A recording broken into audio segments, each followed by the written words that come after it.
Bunso Migs Malino hindi magpapaawat at itutuloy pa rin ito. Ano ito ating alamin.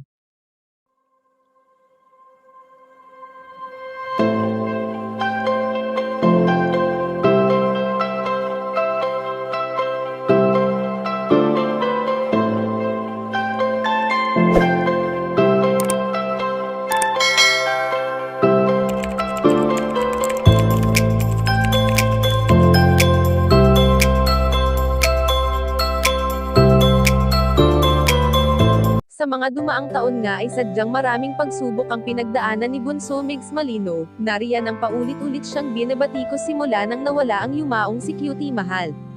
Alam naman natin na hindi nais ng binata, ang bigla ang iwan siya ng kanyang pinakamamahal na katambal at hanggang ngayon nga ay nasasaktan pa rin siya sa tuwing naaalala niya ang mga araw na masaya silang magkasama. Sa kinatapusan nga ng pagsasama ng magkaparehang momigs ay maraming plano at pangarap ang hindi na nila magagawa pa, ngunit sa ngayon nga ay unti-unti pa rin itong tinutupad ni Bunso Migs Malino na kahit mag-isa na lamang ngayon ay mas pinipili niya pa rin ang ipagpatuloy ang mga bagay na noon ay kasama niya pang binubuo ang mga pangarap nila ng kanyang prinsesa. Sa ngayon nga ay palaging nasa sambit ng binata na kung wala ang mga taong nagmamahal at nagtitiwala sa kanya, ay hindi niya malalampasan ang mga pagsubok na kinakaharap niya.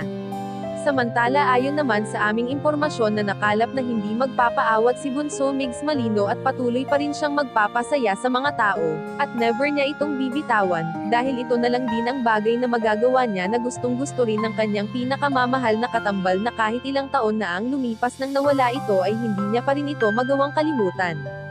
Kayo mga kachika, anong masasabi niyo dito? Please leave the comment and don't forget to subscribe.